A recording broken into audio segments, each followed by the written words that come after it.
नमस्कार साथियों, मैं अंकुर तिवारी रोज़ की तरह आपके लिए लेकर आ गया हूं करंट अफेयर। आज हम लोग इस करंट अफेयर की सीरीज में पढ़ेंगे अन्य राज्य। हम लोग कल पढ़े थे उत्तर प्रदेश, आज उत्तर प्रदेश को छोड़ करके दूसरे राज्य हम लोग पढ़ेंगे। पहली न्यूज़ है कि भारत का पहला राष्ट्रीय डॉल्फिन अनुसंधान केंद्र कहाँ बनाया जा रहा है, तो पटना में।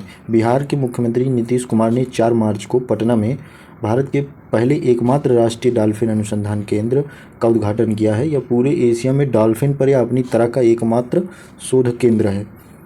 तो पटना में कहा, जो पटना विश्वविद्यालय है उसी में बनाया जा रहा है। तो इस परियोजना को केंद्र सरकार द्वारा 2013 में ही मंजूरी दे दी गई थी। गंगा डॉल्फिन राष्ट्रीय जलीय जीव है, आप लोग जानते होंगे। इसका वैज्ञानिक नाम याद रखिएगा, प्लैटानिस्टा गंगेटिका।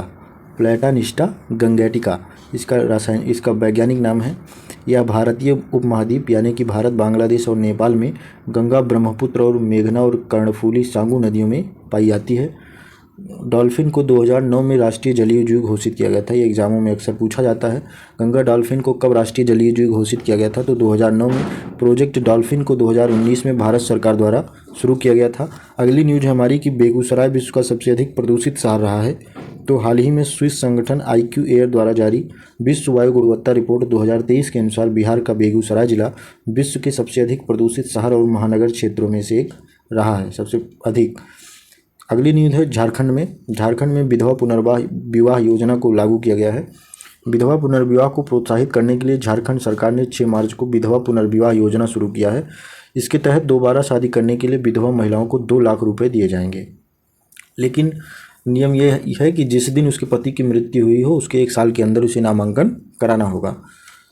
अगली न्यूज़ है विश्व की पहली वैदिक घड़ी का उद्घाटन हुआ है। किसने किया है? प्रधानमंत्री नरेंद्र मोदी ने वर्चुअल माध्यम से किया है। कहाँ पे किया है? तो मध्य प्रदेश के उज्जैन में। यह एक वैदिक घड़ी है और यह विश्व की पहली वैदिक घड़ी है। 29 फरवरी को उसका उद्घाटन हुआ है। यह घड़ी उज्जैन के जंतर मंतर क्षेत्र में सरकारी जीवाजी वेधशाला के करीब बने 85 फुट ऊंचे टावर पर स्थापित की गई है। यह घड़ी वैदिक हिंदू पंचांग, ग्रहों की स्थिति, देखिए क्या क्या यह घड़ी बताएगी। हिंदू पंचांग पूरा बताएगी, ग्रहों की स्थिति, मुहूर्त, ज्योतिषीय गणना, भविष्यवाणियों के बारे में जानकारी प्रदर्शित करेगी। यह घड़ी देखिए भारतीय मानक समय तो बताएगी, साथ साथ जो ग्रीनविच मीन टाइम है ये भी बताएगी। अब आप लोग बताइए कि GMT से कितना आगे रहता है भारतीय समय। यह घड़ी एक सूर्योदय से दूसरे सूर्योदय तक के समय की गणना करती है तथा 2 सूर्योदय के बीच की अवधि को 30 भागों में विभाजित कर देती है। इन 30 भागों में से प्रत्येक घंटे में भारतीय मानक समय के अनुसार 48 मिनट होंगे। प्रत्येक घंटे में उस घड़ी के अनुसार 48 मिनट होंगे, अर्थात एक वैदिक घड़ी में 24 नहीं बल्कि 30 घंटे होंगे। 1 घंटा 48 मिनट का माना जाएगा। छत्तीसगढ़ में महतारी वंदन योजना, छत्तीसगढ़ में की यह योजना है। इसे डायरेक्ट पूछा जाएगा कि महतारी वंदन योजना किस राज्य में लॉन्च की गई, तो छत्तीसगढ़। किसने लॉन्च किया? तो नरेंद्र मोदी ने छत्तीसगढ़ में महतारी वंदन योजना का शुभारंभ किया है। यह योजना राज्य के उन सभी पात्र विवाहित महिलाओं को लाभ प्रदान करेगी जिनकी आयु 1 जनवरी 2024 तक 21 वर्ष से अधिक है। विधवा, तलाकशुदा, परित्यक्त महिलाएं भी इस योजना के लिए पात्र होंगी। योजना से लगभग 70 लाख महिलाएं लाभान्वित होंगी। अगली न्यूज़ है विश्व की सबसे प्रदूषित राजधानी कौन सी है, तो हमारी राजधानी है। हमारी राजधानी नई दिल्ली को ऐसा गौरव प्राप्त होने का जो है गौरव मिला है, विश्व की सबसे प्रदूषित राजधानी। वही संगठन IQAIR ने हाल ही में अपनी रिपोर्ट में कहा है कि नई दिल्ली की वायु गुणवत्ता 2023 में सबसे खराब श्रेणी की राजधानी में नई दिल्ली रहा है। 2018 के बाद नई दिल्ली लगातार चौथे वर्ष विश्व की सबसे अधिक प्रदूषित राजधानी शहर का दर्जा इसे मिला हुआ है। अगली न्यूज़ है अरुणाचल प्रदेश से। बिचोम एक नया जिला बनाया गया है। क्रम के हिसाब से यह अरुणाचल प्रदेश का 27वां जिला है।